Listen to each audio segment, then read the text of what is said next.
ममता जी को मैं खुली चुनौती देता हूं,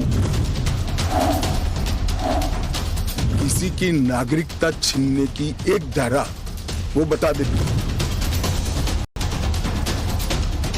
सीए का कानून कभी वापस नहीं जाएगा।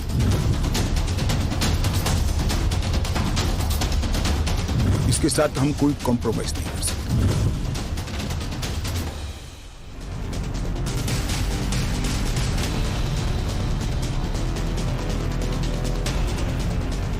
नमस्कार, टाइम्स नाउ भारत पर देश के सबसे पसंदीदा डिबेट शो राष्ट्रवाद में आपका स्वागत है। आपके साथ मैं हूं राकेश पांडे। राष्ट्रवाद यानी देश से बढ़कर कुछ नहीं। 24 में भी मोदी क्या रोक पाएंगे ओवैसी और दीदी? सीए पर शाह ने ओपन चैलेंज दे दिया। किस किस को यह चैलेंज कबूल है? सवाल यह भी कि सीए वापस नहीं होगा, क्या विरोध करने वाले चौंक जाएंगे? एमआईएम के मुखिया ओवैसी मोदी को तीसरे टर्म में पीएम नहीं बनने देने की बात करने लगे, लेकिन ये बातचीत करते करते अपने एजेंडे की चर्चा करते करते गोली वाली बात पर क्यों आ गए, आपको बताएंगे, इसकी चर्चा भी करेंगे। लेकिन पहले सीएए विरोध पर आज अमित शाह के जबरदस्त पलटवार की बात। गृह मंत्री अमित शाह ने आज दो टूक कह दिया कि सीएए कभी वापस नहीं होगा और इससे कोई भी समझौता किसी हाल में नहीं करेंगे। अमित शाह ने ममता बनर्जी को खुली चुनौती भी दे डाली। चुनौती की सीएए में एक धारा दिखाएं जिससे किसी की नागरिकता जा रही हो। लगे हाथ अमित शाह ने ममता बनर्जी को नसीहत भी दी, और नसीहत यह कि राजनीति की जगह राज्य में घुसपैठ रोकने पर उन्हें ध्यान केंद्रित करना चाहिए था। सबसे पहले सुनिए अमित शाह को। बांग्लादेश से जो बंगाली हिंदू आए हैं, इनको नागरिकता देने के लिए एक कानून है। ममता जी को मैं खुली चुनौती देता हूं, इस कानून की धारा में से किसी की नागरिकता छीनने की एक धारा वो बता दे सार्वजनिक रूप से। वो खौफ पैदा कर रही है, हिंदू और मुसलमानों के बीच में विखवाद कराना चाहती है, अपनी वोट बैंक का कंसोलिडेशन करना चाहती है। ममता जी, इसको मत रोकिए, करने जैसा काम है घुसपैठ रोकिए। हमारे संविधान के अनुच्छेद 11 में संसद ने नागरिकता के बारे में कानून बनाने का अधिकार केवल और केवल भारत की संसद को दिया गया है। एक केंद्र का विषय है, केंद्र और राज्यों का साझा विषय नहीं है। सीए का कानून कभी वापस नहीं जाएगा और भारत की नागरिकता सुनिश्चित करना ये भारत का विषय है, भारत की संप्रभुता का निर्णय है।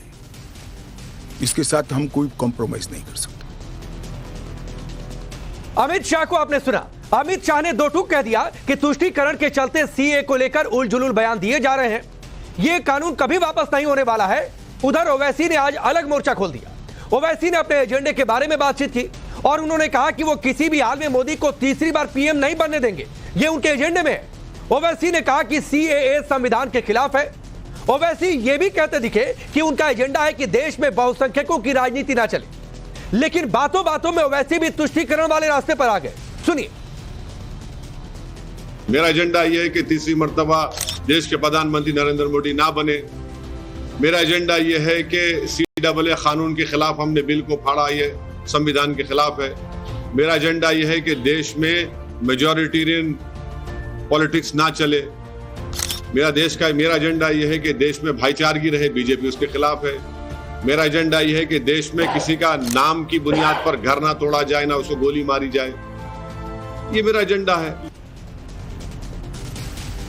मेजॉरिटी की पॉलिटिक्स ना चले, गोली ना चले, उनकी जुबान गोली तक आ गई।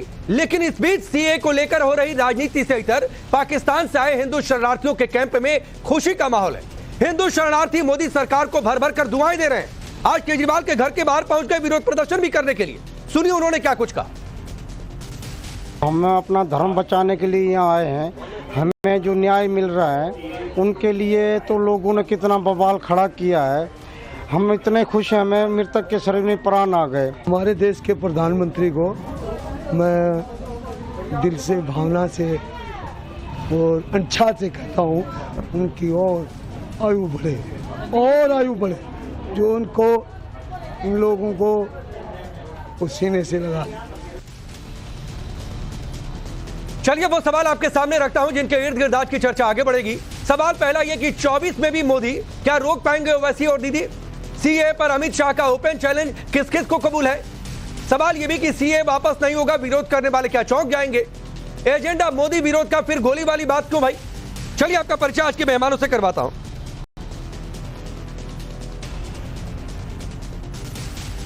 हमारे साथ इस वक्त करण वर्मा जुड़े हुए हैं पॉलिटिकल एनालिस्ट के तौर पर। तोहिन हमारे साथ जुड़ेंगे भारतीय जनता पार्टी के नेता और प्रवक्ता। मानव जायसवाल टीएमसी के नेता प्रवक्ता जुड़ेंगे।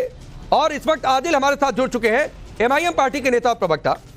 आदिल, ओवैसी ने कहा कि बहुसंख्यकों की राजनीति ना चले। इतनी नफरत है क्या जो इस देश में बहुसंख्यक है जिनकी आबादी ज्यादा है?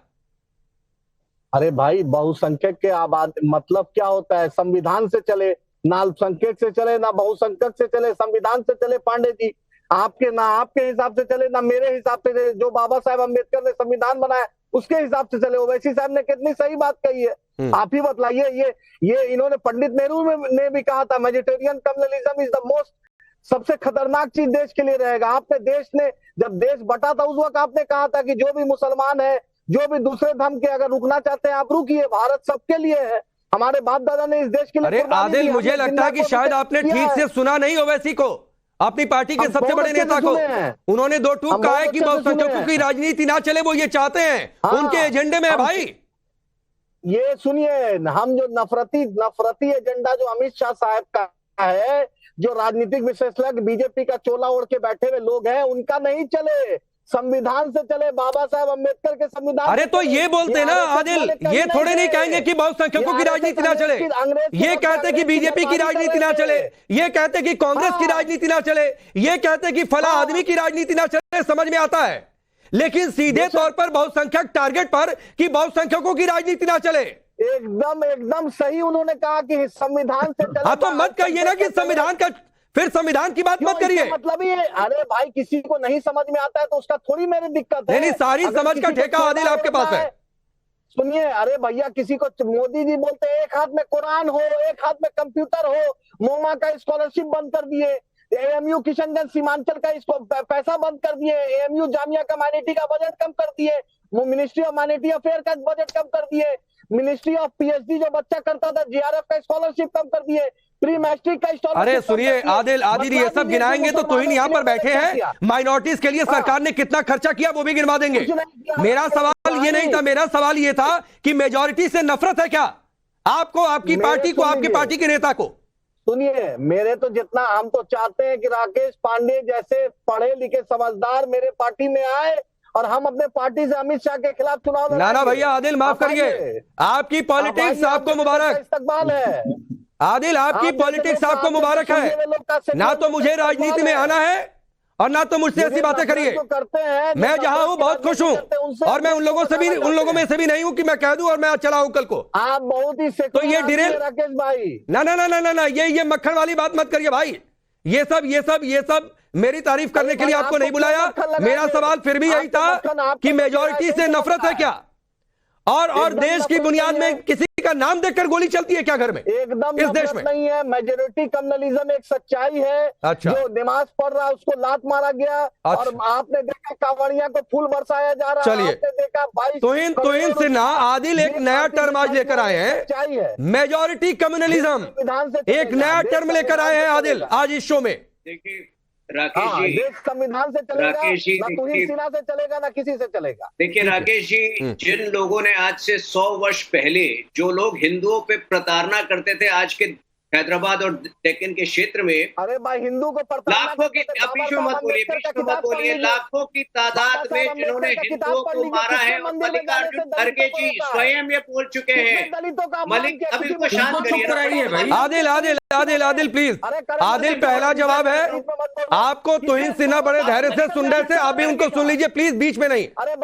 आदिल मेरी रिक्वेस्ट है भाई, आदिल मेरी रिक्वेस्ट है भाई, रुक जाइए। किसी मुसलमान ने नहीं रोका। अरे रुकिए भाई, रुकिए। अभी आप मुझे बड़ा अच्छा बता रहे थे, बात भी नहीं मानेंगे। फिर थोड़ी देर बाद कहूंगा कि फेडर डाउन हो जाए तो आपको बुरा लगेगा, तो रुक जाइए, सुनिए, बारी बारी से सुन लीजिए। अभी सिर्फ तुहिन सिन्हा की आवाज होने जा रही है। देखिए, मल्लिकार्जुन खड़गे जी ने ये स्वयं बयान दिया था किस तरह से 1948 में उनके परिवार के लोगों ने हत्या की थी, उनके परिवार वालों की, रज़ाकारों ने। तो मुझे कोई इतिहास को दोहराने का शौक नहीं है, लेकिन ऐसे लोगों को जिन्होंने हमेशा हिंदुओं को अपने देश में ही प्रताड़ित किया है, ऐसे लोगों को कभी समझ में नहीं आएगा विस्थापित हिंदुओं का दर्द, विस्थापित माइनॉरिटीज का दर्द, जिन्हें पाकिस्तान, बांग्लादेश और अफगानिस्तान से पिछले कई दशकों से भगाया जा रहा है। अभी 2 वर्ष पहले हमने देखा किस तरह से बांग्लादेश में दुर्गा पूजा पंडाल्स पर अटैक हुए, वहां पे लोगों को मारा जा रहा था। ये हमारा सिविलाइजेशनल ड्यूटी बनता है, ये हमारा सभ्यतागत दायित्व बनता है कि हम उन्हें संरक्षण दें। और ये नागरिकता जो है, देखिए ये लोग जितनी भी ऑब्जेक्शन करें, इनको ये समझ में नहीं आया अभी तक ये नागरिकता का विषय वो केंद्र का विषय है और ये प्रोटेस्ट करते रहे। जिस तरह आर्टिकल 370 के एब्रोगेशन के बाद इनका प्रोटेस्ट निरर्थक था, उसी प्रकार सीए के विषय पर भी इनका प्रोटेस्ट निरर्थक रहेगा। जब हम बहुसंख्यक की बात करते हैं, देखिए इस देश का बहुसंख्यक जो है वो देश हित में सोचता है, देश हित में कार्य करता है, हम उसकी बात कर रहे होते हैं। आज जो अल्पसंख्यक है वो देश विरोधी है और वो देश के हित में नहीं सोच सकता है। तो बहुसंख्यक यहाँ धर्म के आधार पे नहीं होता, सोच से होती है। जो राष्ट्रवादी सोच रखता है, जो हमारी सिविलाइजेशनल आइडेंटिटी को मानता है, पहचानता है, वो बहुसंख्यक देश विरोधी है। देखिए क्या ये आदमी बोल रहा है, बोलिए आप ही। नहीं, कब उन्होंने कहा कि अल्पसंख्यक देश विरोधी है भाई? कौन अल्पसंख्यक देश विरोधी है? हमारे बाप दादा ने देश के लिए जान दिया, इसीलिए दिया। समझ में नहीं आया। तुहिन बतलाए कि इनके घर में कितना स्वतंत्रता सेनानी है। मेरे नाना ने लिखा है सरफरोशी की तमन्ना। मैं अपनी बात दोहरा देता हूँ। आप अल्पसंख्यक को इतना क्यों करते हैं? अल्पसंख्यक इतना नफरत क्यों? जाकर मोदी जी उसी मुसलमान से जाकर विदेश में मिलते हैं। मोदी जी उसी मुसलमान से विदेश में गले मिलते हैं। राकेश जी, अच्छा एक चीज तुहिन भाई 1 सेकंड समय दीजिए, 1 सेकंड समय दीजिए। आदिल हाँ, आदिल आपको माइनॉरिटी से मोहब्बत है ना? आप चाहते हैं माइनॉरिटी की पॉलिटिक्स चले?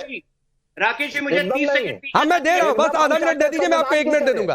तुहिन भाई 1 मिनट 30 सेकंड दीजिए ताकि मैं दोहरा दूं अपनी बात और ये मिस इंटरप्रेट नहीं कर पाए। अच्छा चलिए दोहरा दीजिए। बहुसंख्यक और अल्पसंख्यक जो है वो धर्म के आधार पे तय नहीं होते। जो देश हित में सोचता है आज वो बहुसंख्यक है देश में, और जो देश हित में नहीं सोच पाता है आज उसकी संख्या कम हो चुकी है। आप चाहिए तो रिकॉर्ड करके दोबारा इनके घर भेजवा दीजिए ताकि ये गलत झूठ ना फैलाए मेरे बारे में। ठीक है, अब चलिए आदिल ये बताइए, आप चाहते हैं ना कि माइनॉरिटी की पॉलिटिक्स चले? एकदम हम चाहते हैं संविधान की पॉलिटिक्स चले। अरे नहीं पहले, अरे अभी इतनी ज्ञान वाली बात नहीं आदिल भाई। आप चाहते हैं माइनॉरिटी की पॉलिटिक्स चले ना? एकदम नहीं, हम इंसाफ की पॉलिटिक्स चाहते हैं। अरे तो फिर नहीं, आपके नेता को कहना चाहिए था भाई कि बहुसंख्यक की राजनीति ना चले, ये मेरा एजेंडा है। नहीं कहना चाहिए था। तो या तो आदिल आप सही हो सकते हैं या तो ओवैसी सही हो सकते हैं, फिर दोनों इस प्लेटफॉर्म पर सही नहीं हो सकते। संविधान की बात करिए राकेश भाई, समझिए। उन्होंने कहा जो बाबा साहब अम्बेडकर ने संविधान में संवैधानिक अधिकार दिया उसकी बात चले, आदिल का नहीं चले, किसी का नहीं चले। फिर ना अब आप लगे जलेबी बनाने। नहीं लगे जलेबी बनाने, आप लगे जलेबी बनाने। चलिए मानव आपके पास आ रहा हूं। भाई हम जलेबी नहीं बनाते हैं, मोदी जी बनाते हैं बहुत अच्छा पकौड़ा। ठीक है, मानव जायसवाल, राज्य में घुसपैठ आप रोक नहीं पा रहे, इनफिल्ट्रेशन रोक नहीं पा रहे। ममता बनर्जी का एक पुराना बयान है, आपको अच्छे तरीके से पता होगा, कहेंगे तो चलवा भी दूंगा, कि जब वो सत्ता में नहीं थी, लेफ्ट के खिलाफ लड़ रही थी, तो इन्हीं रोहिंग्याओं के खिलाफ, शरणार्थियों के खिलाफ किस तरीके से उन्होंने जो घुसपैठी है, शरणार्थी तो नहीं कहूंगा, लेकिन जो घुसपैठी है उनके खिलाफ उन्होंने किस तरीके से मोर्चा खोल रखा था। लेकिन आज सब कबूल है भाई। राजेश भाई, पहले तो आपके माध्यम से सभी को मेरा बहुत बहुत नमस्कार है। बड़ा अच्छा लगता है कि आप ममता बनर्जी से प्रश्न पूछते हैं। आपको उम्मीद है, आपको यकीन है कि ममता बनर्जी ही सब कुछ कर सकती है। अनफॉर्चुनेटली जो बॉर्डर इलाका है ना, वो हमारे बीएसएफ हमारे अंडर नहीं आता है, वो आता है अमित शाह जी के अंडर में। ज्यादा अपेक्षा नहीं करते उनसे। मैं खुश हूं कि आपको उम्मीद है कि ममता बनर्जी ही इसकी खिलाफत कर सकती है। क्योंकि 2005 में जब ममता बनर्जी ने पूरे विश्व में, पूरे देश में ये वोटर आईडी कार्ड की बात करी, तो उन्होंने बोला था कि बहुत सारे घुसपैठिए आ रखे हैं जिनको सीपीआई यूज करती है, इसके लिए हमने वोटर आईडी कार्ड की गुहार लगाई, पूरे देश में वोटर आईडी कार्ड हो गया। तो ममता बनर्जी इसके विरुद्ध है, उसके पक्ष में कैसे हो सकती है? पहले ये बात है। दूसरी बात यहाँ पे आ जाती है, जब आप बात करते हैं ना, जब तुहिन भाई को मैं सुनता हूँ, इन्होंने एक बहुत अच्छा शब्द यूज किया, संरक्षण देना चाहते हैं। किसको? अरे बांग्लादेश में जो दुर्गा पूजा बेचारे नहीं कर पा रहे हैं हमारे भाई, उनके लिए। भैया ये मणिपुर भारत का हिस्सा है, पहले उनकी औरतों को संरक्षण दीजिए, ज्यादा दूर मत जाइए। जंतर मंतर में जब हमारी रेसलर्स बेटियां खड़ी थी, उनको संरक्षण देने की कोशिश करी, वो भी भाजपाई नेताओं से, सांसदों से। ये सवाल मत करिए, संरक्षण शब्द आपको सूट नहीं करता है। अच्छा, हमारा जो देश है ना बहुत सुरक्षित है, लेकिन आप उसको। अब मानव भाई एक बात बता दीजिए, मानव भाई एक बात बताइए, आपने कहा कि बॉर्डर केंद्र सरकार का सब्जेक्ट है।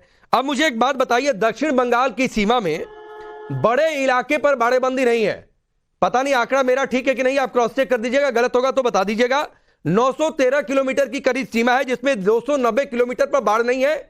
और जानकारी है कि बाड़ेबंदी इसलिए नहीं हो पाई है क्योंकि स्टेट गवर्नमेंट को जमीन देनी थी, उसमें स्टेट गवर्नमेंट का रोल था, वो स्टेट गवर्नमेंट ने नहीं दिया। अब एक बात बताइए, अभी कुछ ही दिन पहले इन लोगों ने बॉर्डर एरिया बढ़ा दिया था ना सुरक्षित करने के लिए। नहीं वो अभी, अरे वो बॉर्डर एरिया बढ़ाने का मतलब नहीं है भाई। ये बताइए ना कि बाड़ेबंदी क्यों नहीं हो पाई है, और ये सही है कि गलत है कि स्टेट गवर्नमेंट ने लैंड नहीं दिया बाड़ेबंदी के लिए। झूठ है, झूठ है। अरे भाई भाजपा ही भ्रष्टाचारी जुमला पार्टी है, इनके जुमले में राकेश भाई आप मत बसिए, आप देशभक्त हैं, मैं मानता हूँ। मैंने देशभक्त आप भी है भाई, मैं आपको देश विरोधी थोड़े नहीं मानता हूँ मानव जायसवाल। अरे आप देशभक्त हैं तो हम भी हैं। अरे तो आप भी है भाई, सबको ही देशभक्त है। यहाँ मैं अपने पैनल पर किसी देश विरोधी को नहीं बुलाता हूँ, ये बात बहुत क्लियर रखिएगा। अरे सुनिए, मैं क्या बोल रहा हूँ, ये जो भ्रष्टाचारी जुमला पार्टी है ना, इनके बारे में चिंतन कीजिए। ये 290 किलोमीटर में बाढ़ नहीं लगा पा रहे, आप बोले देश की सुरक्षा करेंगे। अच्छा। आप बताइए, अरे तो बाढ़ लग क्यों नहीं पा रही है करण वर्मा, आप बताइए भाई सच क्या है। मैंने कहा स्टेट गवर्नमेंट लैंड नहीं दे पा रही है, ये कह रहे हैं झूठ है, तो बाड़ेबंदी क्यों नहीं हो पा रही है तुहिन से पूछूंगा, लेकिन पहले करण आपका जवाब। देखिए एक बात समझिए राकेश जी, हमारे जो दोनों मेहमान हैं, मानव जी भी और आदिल साहब भी, दोनों इतना झूठ बोल रहे हैं और झूठ के पैर नहीं होते। ये बोल रहे हैं बाहर के लोगों को हम बसाना चाहते हैं, अरे वो लोग यहीं रह रहे हैं। 31 दिसंबर 2014 से पहले के लोग, वो पिछले 10-15 साल से यहीं पर हैं, और इसमें जिनको फायदा हो रहा है सिटीजनशिप का वो 31,000 लोग हैं मुश्किल से। तो आप कौन सी बातें कर रहे हैं कि आप उनको दे रहे हैं, इनको दे रहे हैं। और ममता बनर्जी क्या कह रही है बार बार, बाहर हम किसी की सिटीजनशिप छीनने नहीं देंगे। अरे ये सिटीजनशिप देने का कानून है, इसमें कौन छीन रहा है। तो मानव जी आप क्यों झूठ फैला रहे हैं भाई, क्यों आप चाहते हैं धार्मिक उन्माद खराब हो और आपको वोट बैंक का फायदा हो। पहले तो आदिल रुक जाइए, इसके बाद आऊंगा आपके पास, प्लीज एक साथ मत बोलिए भाई। राजनीति करते हैं झूठ का प्रचार करके। नहीं इनका नाम क्या है, मुझे आपत्ति है ये जो झूठ का प्रचार बोल रहे हैं। अरे भाई आप लोग, आपने हम लोगों का नाम लिया, बहुत अच्छी बात है भाई। आपको क्या ज्ञान है बंगाल का, क्या देखा है बंगाल के बारे में आपने? नहीं आपको तो देश का ही ज्ञान नहीं, आपको तो बेसिक कानून का ज्ञान नहीं है। आप कह रहे हैं बाहर के लोग भर देंगे, ये लोग यहीं पर हैं 31 दिसंबर 2014 से पहले। भारत के संविधान और आप क्या रिपब्लिक ऑफ बंगाल अलग बनाने जा रहे हैं? आप भारत का हिस्सा है भाई। आपको क्या शक हो गया कि ममता बनर्जी प्रधानमंत्री है, वो एक मुख्यमंत्री है, और ये सेंट्रल शेड्यूल में आता है लॉ। आपको कोई हक नहीं है इस पर कहना कि हम ये बंगाल में नहीं लगने देंगे, आपको लगने देंगे क्योंकि आप बाध्य हैं भारत के संविधान से। आगे ले जाना है, आप तो कर नहीं पा रहे हैं। हमारे बच्चों, हमारे युवाओं के पास रोजगार क्या बोलते जा रहे हैं, मुझे सुनाई नहीं दे रहा। संरक्षित करेंगे, हमारी बेटियां सुरक्षित है, आप संरक्षित करेंगे। आज हमारी गृहिणियों के पैसे जो बचते थे उनमें आधे से भी कम हो गए। क्या बोलते जा रहे हैं राकेश जी, मुद्दे की बात कर नहीं रहे हैं। अरे मानो भाई एक तो मुद्दे, मानो जायसवाल सुनिए ना, जब बेटियों की बात करते हैं तो संदेश खाली में भी मुझे लगता है कि आप अपना ही मानते होंगे वहां की महिलाओं को, फिर संदेश खाली छोड़ देते हैं जैसे संदेश खाली अलग है। और दूसरी बात है कि महिलाओं की स्थिति पर चर्चा नहीं कर रहे हैं, महिलाओं की स्थिति पर चर्चा नहीं कर रहे हैं, तो इनफिल्ट्रेशन पर रुके रहिए, इसी टॉपिक पर बोलिए। आप रोक क्यों नहीं पा रहे, बाड़ेबंदी क्यों नहीं हो पा रही है, उस पर बोलिए। ममता बनर्जी पहले घुसपैठियों पर इतना मुखर हुआ करती थी, आज वो खामोश क्यों है? आज वो ये क्यों कह रही है कि अधिकार नहीं छीनने देंगे, जबकि अधिकार किसी का नहीं छीन रहा है, उस पर बोलिए। एक मिनट, जब अधिकार छीन नहीं रहा है तो बोल दीजिए अधिकार छीने, तो डिबेट करने की क्या जरूरत है? वो तो है, बिल्कुल सही कह रहे हैं। अमित शाह मिनिस्टर तो लगातार ये बात कह रहे हैं, आप सुन ही नहीं रहे हैं। आप क्यों लोगों को भड़का रहे हैं? आ रहा हूं आदिल, आधा मिनट दीजिए, आ रहा हूं। हमको क्रोनोलॉजी समझा रहे थे अमित शाह जी। आप लोगों को क्यों भड़का रहे हैं? ये में बता दीजिए कहां पर एक भी शब्द दिखा दीजिए जहां पर नागरिकता छीनने का कोई प्रावधान हो। अच्छा एक मिनट आदिल मानो भाई रुक जाइए। सीए में अमित शाह ने ओपन चैलेंज दिया कि भाई कोई एक धारा निकाल कर दिखा दे कि इसमें किसी की नागरिकता जा रही हो, उसके बावजूद ममता बनर्जी कह रही है कि लागू नहीं करने देंगे, जबकि अधिकार क्षेत्र का मामला ही नहीं है भाई उनके। पिनरई विजयन कह रहे हैं, आप लोगों का भी स्टैंड यही है। सुनिए, अच्छा मेरा एक चीज समझ में नहीं आ रहा है कि सिर्फ ममता बनर्जी का ले रहे हैं, आसाम में इतना बड़ा प्रोटेस्ट हो रहा है, त्रिपुरा में मेघालय में हो रहा है। मानो भाई रुक जाइए, आदिल से सवाल है, आदिल बोलिए। लद्दाख में प्रोटेस्ट हो रहा है, उस पर क्यों नहीं दिख रहा है? लद्दाख का प्रोटेस्ट क्यों नहीं दिख रहा है? सिर्फ बंगाल का क्यों दिख रहा है? असम का प्रोटेस्ट भी कभी दिखला दीजिए। ये तो सिर्फ एक बंगाल का प्रोटेस्ट नहीं हो रहा है। और आपने अभी फेंसिंग की बात की, तो सुप्रीम कोर्ट क्यों नहीं चले गए? ममता सरकार को क्यों नहीं गिरा दिया? प्रेसिडेंट रूल लगा दिया कि फेंसिंग नहीं होने दे रहे। अमित शाह साहब इतनी बड़ी बड़ी बात, होम मिनिस्टर है देश के, बड़ा बड़ा कानून लाते हैं और फेंसिंग पर वो झूठ बोल रहे हैं। मोदी जी ने आज तक नहीं बोला कि फेंसिंग नहीं हुआ है। और राजस्थान का लॉ मिनिस्टर अपने बेटा को डबल एजी बना दे रहा है, उस पर मोदी जी कुछ नहीं बोल रहे हैं। भाजपा का राजस्थान का लॉ मिनिस्टर अपने बेटा को डबल एजी बना दिया, उस पर कुछ नहीं बोल रहा है मोदी जी। क्या परिवारवाद में अलाउ है क्या भाजपा सरकार में? बताइए राकेश भाई, पूछे तो ही सिरा से। राजस्थान का लॉ मिनिस्टर अपने बेटा को डबल एजी बना दिया है और भाई सरकार, अरे सुनिए ना आदिल, नहीं होने दे रही। आदिल हम परिवारवाद पर चर्चा कर रहे हैं क्या? आपको टॉपिक बताया जाता है ना भाई, तो रुके रहिए ना उस टॉपिक पर, क्यों नहीं गए? उस पर भी डिबेट हो जाएगी कभी आप चाहेंगे तो, लेकिन आज उस पर चर्चा नहीं हो रही है। आज उस पर चर्चा नहीं हो रही है। मैं फिर पूछ रहा हूं कि ओवैसी चाहते हैं कि मेजॉरिटी की पॉलिटिक्स ना चले, माइनॉरिटी की पॉलिटिक्स चले। तो जो आस पड़ोस के देशों के जो माइनॉरिटीज वहां धर्म के आधार पर प्रताड़ित हैं, उनकी चिंता नहीं होती है माइनॉरिटीज के नाम पर, या फिर माइनॉरिटीज के नाम पर सिर्फ एक ही धर्म नजर आता है? सुनिए, मुझे भारत की चिंता है, मुझे भारतीय की चिंता है, मुझे किसान की चिंता है, मुझे युवाओं की चिंता है, मुझे दलितों की चिंता है, मुझे आदिवासियों की चिंता है, मुझे हर भारतीय की चिंता है। मैं मोदी जी की तरह, अमित शाह जी की तरह मक्कारी नहीं करता हूं। जो किसान घुस नहीं रहा है और आज अरविंद केजरीवाल के घर के बाहर आपने ड्रामा किया, मैं भारतीय किसान के साथ हूं। मैं आदिल, मुझे लग रहा है ना कि आज आप एमआईएम को छोड़कर टीएमसी के भी प्रवक्ता बन रहे हैं, आम आदमी पार्टी के भी प्रवक्ता बन रहे हैं। मैं भारत के संविधान, नहीं, आप टीएमसी के भी प्रवक्ता बन रहे हैं, आम आदमी पार्टी के भी प्रवक्ता बन रहे हैं। ओवैसी ने क्या कहा उस पर नहीं बोलेंगे, बाकी सब पर बोल देंगे। तो इन सिन्हा इनको जवाब दीजिए। मैं बाबा साहब अम्बेडकर का प्रवक्ता हूं, मैं भारत के संविधान का स्पष्ट दिख रहा है कि सारे लोग जो है बौखला गए हैं। आज सीए का विरोध वही लोग कर रहे हैं इस देश के अंदर जो देश के हर डिस्ट्रिक्ट में एक संदेश खाली खड़ा करना चाहते हैं, बाकी कोई विरोध नहीं कर रहा है। संदेश खाली ये जो अरविंद केजरीवाल बोल रहे हैं कि अपराध बढ़ेगा। अरे अपराध तो तब बढ़ता है जब आप ताहिर हुसैन जैसे आतंकवादी को अपनी पार्टी में काउंसलर बनाते हैं। अपराध तब बढ़ता है जब आप शेख शाहजहां को आप एक बड़ा लीडर बनाते हैं और वो पार्टी के ऑफिस के अंदर महिलाओं की प्रताड़ना करता है। तो देखिए किस प्रकार से ये लोग जो है ध्यान भटकाने के लिए, झूठ फैलाने के लिए, और जैसा कि मेरे मित्र ने कहा, करण वर्मा ने, अरे 2014 से पहले ये सारे विस्थापित लोग, ये सारे शरणार्थी भारत में आ चुके हैं। ये कट ऑफ डेट तो पढ़ लेते, अगर इनको लॉ की समझ नहीं है, नहीं समझ पाए पूरी बात, तो कम से कम कट ऑफ डेट। मानव जायसवाल, आपका रिप्लाई 20 सेकंड सिर्फ। मेरे पास डिग्री, मैं तुहिन जी से पूछना चाहता हूँ, ये डिटेंशन कैंप क्या होता है जी? ये आसाम में कैसा डिटेंशन कैंप है? सीए अभी लागू हुआ, डिटेंशन कैंप पहले हो गया, एनआरसी पहले आ गया। मैंने आप बोलना क्या चाहते हैं? आप सुनिए, आप देश को बरगला रहे हैं, सीए कोई मुद्दा है नहीं, आपके पास सीए का कोई ज्ञान है नहीं, आपने अरे सुनिए मानव जायसवाल, सीए मुद्दा नहीं है तो पहले आप अपनी नेत्री को जाकर बोलिए कि फिर सीए पर बयान ना दिया करें कि लागू नहीं होने देंगे, अधिकार छीनने की कोशिश हो रही है, फलाना हो रहा है, ढिकाना हो रहा है, तो ये सब ना बोला करे भाई। अगर सीए मुद्दा नहीं है तो आप लोग मत बोलिए, कल से इस देश में चर्चा भी बंद हो जाएगी उस पर, तो बयान मत दिया करिए आप लोग। और डिटेंशन कैंप की आपने चर्चा की, तो कोई इस देश में गलत तरीके से घुस जाएगा तो उससे खुलेआम छोड़ नहीं देगी सरकार कि जाओ घूमो देश में। चलिए, आप सभी का बहुत बहुत शुक्रिया। रुकेंगे ब्रेक के लिए।